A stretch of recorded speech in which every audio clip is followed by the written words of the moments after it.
VikesNow, Dustin Baker. We're here after a Week 11 ass beating to the Vikings from the Cowboys. I'm here with Josh Frey. And last week on his website, purpleptsd.com, he warned fans that it felt like a loss was upcoming. Now, he didn't foreshadow a 37-pointer, but here we are. So I want to know, with your prognostication and warning that this could happen, a loss could be on the way, how does that affect the legitimacy of the Vikings? Because even you didn't foresee this much of a defeat.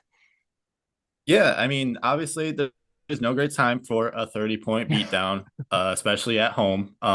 That's never a great thing to have happen, but I don't think this really impacts the legitimacy. Maybe this is just my bias take, just because I kind of thought that at some point the Vikings were going to lose here in the next couple of weeks. But if they were fraudulent, I feel like they would have lost to the Buffalo Bills last week, and instead they ended up beating them 33 to 30 in overtime on the road. So I think that right there in and of itself makes sure that the Vikings are legit and they're going to be a threat come playoff time. But Dallas, this is a team that I wouldn't want to see in the playoffs. But if it happens, then I think there's a lot of bulletin board material here. There definitely is. And the Vikings now have two upside down tiebreakers against teams that they probably see again. So somehow they need to figure out how to win on the road in Philadelphia and Dallas, because now, unless they go on another 7-game win streak, they've shot themselves in the foot by their only two losses are against the teams that they're probably going to see again in the postseason. On the notion of nobody foresaw a 37-point defeat, but you knew this was coming. Last week, and especially after Buffalo, I think you had the Vikings in a Super Bowl contender conversation. It took me a long time to get there. Actually, after the Washington game is when I started to feel it. Up until then, I thought this was a team that would probably emulate 2019, win the first game at home, and then lose at the Cowboys or the Eagles. Are you still of the opinion that despite a 37-point defeat, that the Vikings are still rational Super Bowl contenders? I think at 8-2, anybody with that record has to be considered a Super Bowl contender, Mm-hmm. especially when you're winning games the way the Vikings have over the past few weeks. Bunch of single digit wins there, comeback wins all over the place, especially on the road. Like Kirk Cousins has been playing. He hasn't put up the statistical numbers that we're used to seeing, but his performances in clutch time have been among the best in the entire NFL. And you have to take that into account when you're considering teams that are going to be competing for the playoffs. A lot of these games come January are going to be low scoring. Everybody's going to be punching each other in the mouth, and you got to find ways to win games in the end. And the Vikings have been really good at that, despite some of the struggles that they've had throughout the year. And I don't see one loss here, as bad as it was, changing that. So you must have the 2020 Bucks Saints game on your mind when the Saints creamed them 38-3, because this should have been a loss. Really, that feels like it's a chin check to either the players, the fans that are like, God, are these guys really not that good? You shouldn't. If it was on the road, I could easily put it to bed. But I'm trying to be objective here, thinking like, yeah, is this what's closer to the truth? 7 straight wins or a 37-point home loss? It doesn't sound like you're too anxiety ridden on this one. Yeah, no, I mean, like you mentioned, the 38-3 loss for the Buccaneers at home. Like, if you would have thought coming out of that game the Buccaneers are going to be the Super Bowl champs a couple months later, like nobody would have believed it. And then even last year, like early in the year, the Los Angeles Rams lose at home 37-20 to the Arizona Cardinals. Mm-hmm. This stuff happens to some of these deeper playoff teams, and even this year, there's going to be one team that ends up going to the Super Bowl that we're going to look at one of their losses and be like, how the hell did that happen? Like the Eagles losing to the Commanders last week, Cowboys blowing their 14-point lead to the Green Bay Packers. This is just something that happens in the NFL, especially now that teams are so good at passing the ball and they can score points in bunches. This kind of loss is just something that happens on a weekly basis almost. Another thing I couldn't figure out, in a casual fan will probably have their jaw drop at this, because it looked like the whole team was shitty and the quarterback laid an egg. But I honestly couldn't determine if Cousins was having a bad Kirk game. I really couldn't, because Hawkinson had the one drop that would have changed the trajectory of the whole afternoon. But he was under siege so much that I couldn't even figure out if I would classify that as one of those nasty Kirk games. Did you get anything that would lead you to believe either way? I honestly thought this with all the pressure that he was put under throughout this entire game, like he wasn't even able to finish his dropbacks on a lot of these snaps because he was getting pressured so often. Like 60% of your dropbacks being pressured is an absolutely absurd rate. And we got to figure out some of these tight end drops because Irv Smith in week 2 and now TJ Hawkinson in the end zone this week. And there was a sideline pass where Kirk hit Hawkinson on the money and he just couldn't get that last foot inbounds. And that was another throw that was just incredible. It's just you gotta get your foot down in bounds for that. And this is not, I don't think this was necessarily a bad Kirk Cousins game. Honestly, I give him credit for just continuing to stand up in the pocket and continue to throw the ball the way he was, because he was getting beat up this entire game. Like I'm so glad that they ended up taking him out of this game, because I was dreading just one of those stupid injuries that kind of happened to Micah Parsons in this game, where it's just 37-3 and there's really nothing to play for anymore. And why do you still have the starters out there? So I'm glad that they eventually took him out, because this was just an ass beating all the way around. The almost every player and coach that got in front of a microphone right after the game talked about how they were glad it was a short week because they don't have to sit around with the sour nastiness in their mouth for 7 days. It's only 4 days. So while they're saying that, they are really setting up a personal and collective inflection point that says, that's not us. So we're ready to rebound against Belichick and his pals. How much of a seesaw or fulcrum do you see this game? Do they absolutely need to bounce back and win to remain contenders? Or is this another one that if we're sitting here 1 week from now, are you going to be like, hey, listen, it was Belichick. They found a way to win. The Vikings are still 8-3. How much impact does this win or loss on Thursday have in both regard? Obviously, you'd want to win this one just because you're getting to the point where you're getting closer to those 3 and 4 seeds if we start losing some more of these games. So a win is definitely preferable, but you've got a big enough cushion in the NFC North that you can afford to lose 2-3 more games this year and it won't really affect you all that much. But I would like to see them, especially on the defensive side of the ball, they need to come out with more energy than they did last week, because that was just abysmal by that defense. Give up 40 points to that Dallas Cowboys team and just let Tony Pollard get absolutely anything he wanted. Not even really the RB1 in Dallas right now. So I would like to see them come out with a bit more fire in the belly than they did last week. But a loss is not going to be the end of the world. But yeah, a win is definitely preferable. It will feel like the end of the world solely because it's at home. If you take away the Vikings home field advantage when there are fans there, it's usually meaningful in seasons that they're good. So if they lose 2 in a row, especially the ass kicking last week, then I think a lot of the energy will be like, all right, maybe this is just a team that's going to overachieved and they're going to feel like a 10-7 team that goes into the postseason and hopes for the best. I wanted to start to, here's what I want to point out about the Patriots first for the viewers is, yes, they are daunting. They have the number 1 defense in the NFL per EPA, the Ben Baldwin metric. However, their offense is ranked 28th, which means 5th worst. So while the Cowboys had a very good defense right next to the Patriots in terms of its stardom, the Cowboys also had a rip-roaring offense, especially when Prescott's on his game. The Patriots, unless this is the game where they figure it all out, they do not have that offensive dynamic. So I guess I'm saying that there really shouldn't be another blowout, let alone a loss, because isn't it a decent defense to have a get right game against? Excuse me, an offense for the Vikings defense. I know the Patriots defense is awesome. Right. Yeah. No, I do think that this is the one where you got to get right. Get a few more of those takeaways that you had against Buffalo, because Mac Jones has not been good pretty much all year. I know that game against New York last week, the weather probably wasn't the greatest to be throwing the ball in, but that to only put up 3 points on the offensive side is just not great, especially when the Jets are punting 10 times. Like if the Vikings punted 10 times, we would have been throwing fits about that. But I think this is the game where the defense needs to get right, especially going into December, the rest of the season, close out strong. How do you compare the Cowboys defense to the Patriots defense in terms of talent, production, and vibes?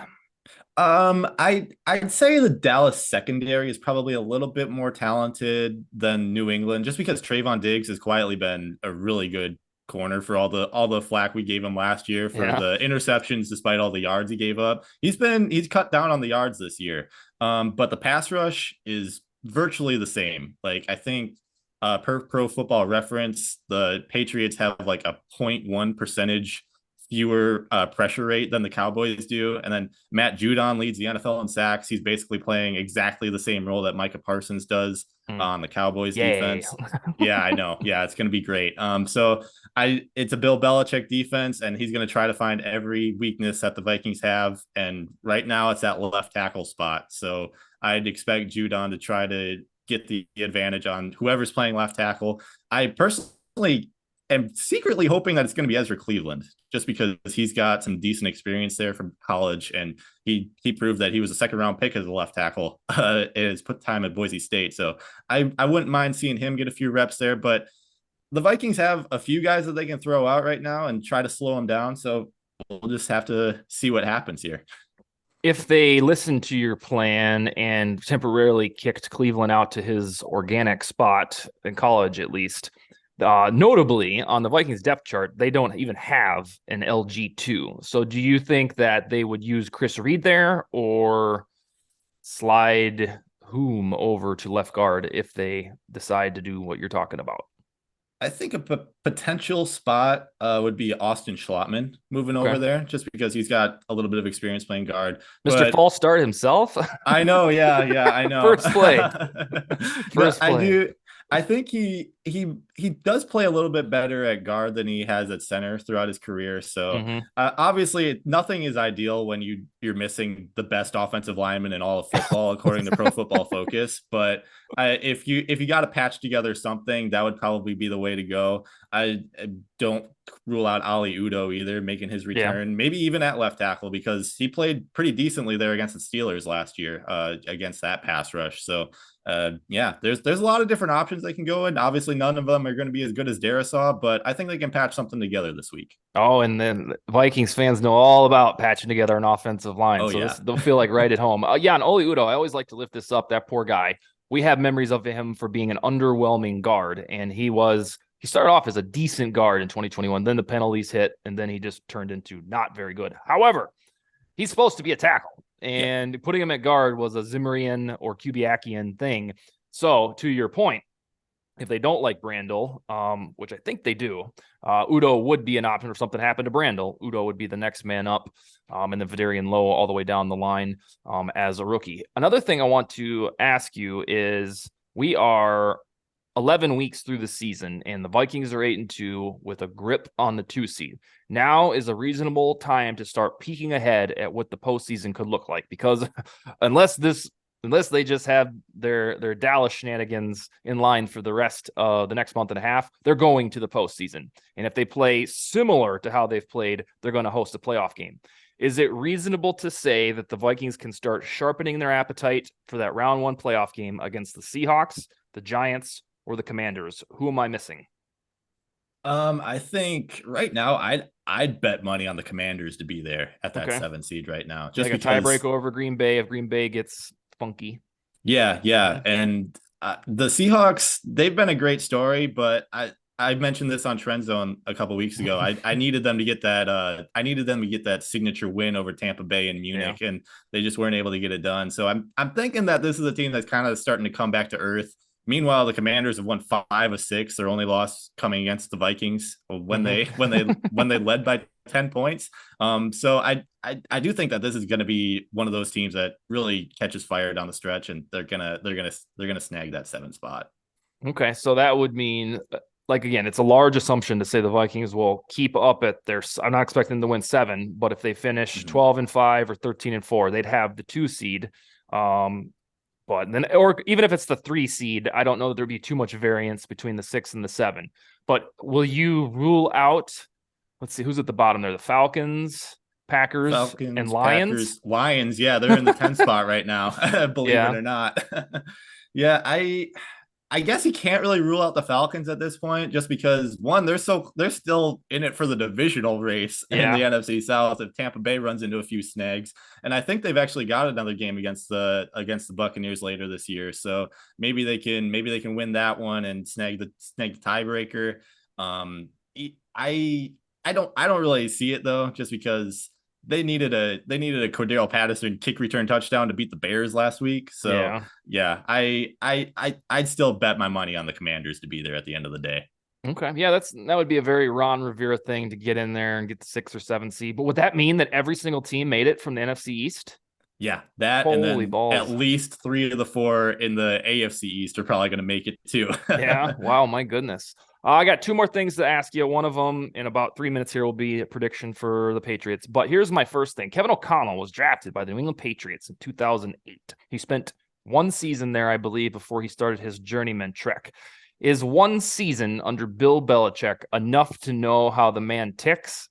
And I mean, I don't think it really, besides Belichick doing his Machiavellian thing, watching the tape and finding the weaknesses, I don't know that Belichick employing Kevin O'Connell makes a damn bit of difference in this game, but vice versa. Is 1 year of working under Belichick as a QB 3 or 4, whatever he was, is that enough to know how the guy likes to do things? And this was 12 or 14 years ago, or not I really? don't think so, just because one, the NFL has changed so much, and Yeah. like Bill Belichick, he changes his scheme based on the personnel that he's got. So I don't think there's going to be really any advantage for Kevin O'Connell, especially in this one. But even for Belichick, unless he just has everything down from the tape that he's seen this year. Like, there's a reason that Kevin O'Connell has been a little bit unpredictable to some of these opponents because nobody's really had to go up against him before. So I think this is gonna be a brand new thing for both of these coaches going into this game. Yeah, we start this little quasi revenge tour for Kevin O'Connell because the teams that employed him for most of his career were the New England Patriots, the New York Jets, and the Detroit Lions. He also played for the Chargers, but I think that was like a summer thing, and then he retired, or I can't remember what ended his career, if it was just futility or injury. But yeah, it's like this is your life, Kevin O'Connell. The next 3 teams are teams that come. He also played for the Dolphins, but I think that was another summer stint. All right, so here's where I'm at. I was asked by a Rochester radio station Monday morning my prediction, and I was like, "Oh, I haven't even thought about it. I'm still grieving, sir." But I did tell him 23-20 Vikings, and the reason I feel that way is because of the new coaching staff. If Zimmer was in charge and somehow they were 8-2, I would not expect a grand change because I was so used to being disappointed in 2020 and 2021. But I think that I owe the coaching staff a benefit of the doubt because they are 8-2. They've had 2 bouts with just terrible showings. I think if this guy, Mr. O'Connell, is worth his salt, then they will rebound at home in prime time to win 23-20. Are you that optimistic, or are you still deciding, or what do we got? I might be a little bit more optimistic just because I really do not like this Patriots offense one bit. Mm-hmm. So I'm going to go. I think the Vikings defense is going to bounce back. Maybe Patrick Peterson gets a couple more interceptions that we saw against Buffalo. And I'm going to go 24-13 Okay. Vikings in this one. Yeah, and then by Viking standards, that would be a blowout. Yeah, That would no, be the yeah, biggest the thing we've first seen. one of the year. Yeah, the last thing I'll say to viewers is while in the next, I guess, 48 to a little bit more than 48 hours, that yes, they're going up against the legend and the aura of Belichick, but this team is only 6-4. They've lost to the Dolphins, they lost to the Packers and the Bears, where they The looked Bears, yeah. clueless. When I saw that game, I was like, oh man, we better be able to beat these guys. But of course, they've bounced back since, and they lost to the Ravens, which is usually pretty forgivable. So you're going up against Belichick, but 4 other teams figured the son of a bitch out. So I'm not too. The only thing that really irks me is that you go up against a ferocious pass rush, and then you look up and you're like, oh, another one, and it's Bill Belichick. That's about the only like, oh, here we go type of sentiment that I have. Is any of that off base? Is Belichick? Is it how much of a pain in the ass is to look up at his schedule, needing a get right game, and you see his big face? I mean, yeah, you're obviously there's never a great week to go up against Bill Belichick, but I do think that the fact that this team is 6-4 is more because of him rather than the talent, especially at QB. Like you look Mm-hmm. at their wins this year, or and their losses, like it's really a lot of how Mac Jones is just not as good as some of the other quarterbacks that he's been going up against in some of these losses. And Kirk Cousins is better than Mac Jones. Like, despite what the NFL Top 100 decided to say at the start of the season, Forgot about that. I do think that Kirk Cousins is a little bit better than Mac Jones, and he's shown it throughout his career. So I think he's gonna be able to make a few more plays than Jones is going to be able to on Thursday night. All right, you got 24-13. I'm going to say 23-20. And then, yeah, that would bring us to 9-2. Worst case scenario is 8-3. 9-2. All right, sir, we'll talk again in 8 days. Well, after the holiday here, do you have any closing arguments for the group? Let's start Ezra Cleveland at left tackle. Yeah, Yeah. that's your big claim to fame. Hey, how are your fantasy leagues going? I know the one that we're in shared together isn't good, but what about the rest of them? They're doing decent. It's kind of a mixed bag this year. It's either I'm doing decent on some of my waiver pickups and they're performing well for me, or it's just this kind of how it's going in our league. I'm starting one guy and I should have been starting the other guy who goes through. Yeah. This week it was Ezekiel Elliott, 17 points, and then James Conner put up 16, and I started AJ Dillon and Elijah Mitchell. So that's kind of how my year's been going. Yeah. All right, fair. How many leagues do you play in? I'm in 4 this year. Four. So Okay. yeah. I see. Cool. All right, we will talk to you in 8 days about the 9-2 or 8-3 Vikings and Skull, baby.